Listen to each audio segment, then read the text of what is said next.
Did you know that Fairmont Jasper Park Lodge is thought to be haunted? Jasper Park Lodge is one of the most popular destinations in Jasper National Park, Alberta, and home to a small cohort of ghosts. The lesser-known chambermaid of Point Cabin is arguably the lodge's supernatural counterpart to Banff Springs' famous ghost bride. Legend has it that a chambermaid tumbled to her death while descending the steps from the upstairs card room and has haunted the luxurious cabin ever since. It is not known exactly when the supposed tragedy occurred, though it has been suggested sometime in the 1940s or 50s. Many housekeepers have claimed to have felt the spirit's presence, while staff working within the main building have reported mysterious phone calls from the cabin's vacant rooms. Amateur paranormal investigators have also visited the nearly century-old building in hopes of communicating with the deceased woman. Point Cabin was built in 1928, 6 years after Jasper Park Lodge made its debut as a fresh yet refined getaway nestled comfortably in the Rocky Mountains. Currently the oldest signature cabin on property, it predates the main building, which was completely reconstructed after a massive fire in 1952.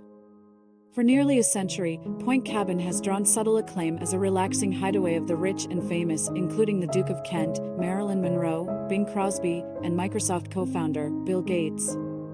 But is it really the site of an unfortunate accident that took place years ago?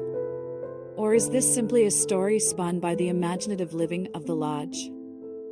The earliest account of the Point Cabin haunting appears in Cindy Smith's 1985 edition of Jasper Park Lodge, in the heart of the Canadian Rockies. In it she writes, "In addition to famous clientele, the lodge has its own ghost, a friendly unseen one. It resides in Point Cabin. It must be afraid of the dark, because the lights sometimes mysteriously come on in the cabin after someone has turned them off and left." A more detailed account of the haunting is later published in the Edmonton Journal on November 23, 1997, stating that Point Cabin has been haunted for some 40 years, which would put the event around 1957. The columnist, Nick Lees, goes on to say that a party of guests staying there for the resort's coveted Christmas in November program are in a cabin said to be haunted by a housekeeper who fatally fell down a steep flight of stairs and broke her neck. In recent years, lights have gone and off in the cabin by themselves. A fire in the stone fireplace has blazed by itself when a bellman was in the room. Doors have mysteriously unlatched themselves, and the television turns itself on mysteriously. Between 1928 and 1973, when death records publicly ceased at the time of this video, only 2 deaths were recorded at Jasper Park Lodge. Note that deaths that have occurred no sooner than 50 years from the present year are kept private under the purview of the Provincial Archives of Alberta. On September 18, 1929, a woman named Mata Hall Alexander was visiting with her husband from Birmingham, Alabama, when she died suddenly of heart failure at 64 years of age.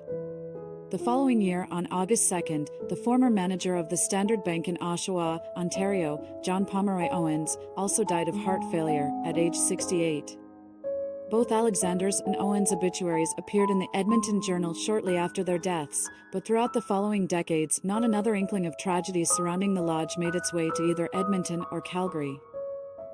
Only once is a chambermaid specifically mentioned with regards to the prolific cabin during the 1920s, in which a local woman was hired on as its very first by then-manager, John O'Brien, after she had assisted his wife in moving furnishings into the new Point Cabin.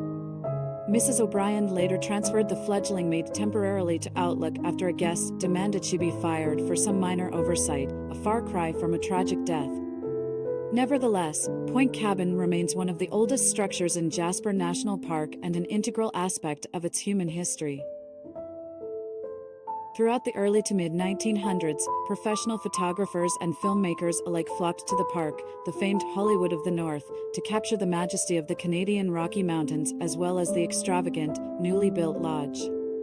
A Minnesotan man, Gilbert Morris Taylor, relocated to Jasper in 1930 from Atlin, British Columbia, just south of the Yukon border, where he began pursuing his career in photography. Taylor successfully captured the natural beauty of the park as well as the luxuries of the lodge in black and white, sepia, and later color. One of his photographs has drawn both unease and curiosity over the years, and now hangs by one of the entrances. Simply titled Dining Hall No. 2, a sepia photograph taken around 1940 features what appears at first to be an empty dining hall. Upon closer inspection, however, what appears to be a woman can be seen seated along the wall on the right side of the room. Her blurred features and unusual off-center position within the room have stirred the imaginations of observers, and many have suggested that she is actually a ghost accidentally captured by Taylor.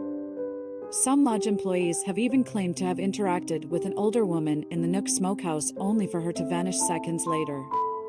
Could the blurry figure in the photograph be the ghost of a deceased guest that now haunts the restaurant? The mysterious woman in the dining hall suffers a frustrating lack of backstory, even more so than the star-crossed Point Cabin chambermaid. Records show that prior to Mata Hall Alexander's death during the fall of 1929, another woman had passed away at the lodge. An Englishwoman named Jeanette Crawshaw died of pneumonia at the age of 69 on August 20, 1924.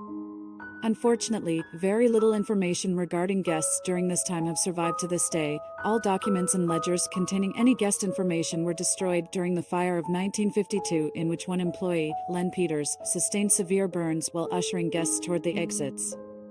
He later died of his injuries at the University of Alberta Hospital in Edmonton.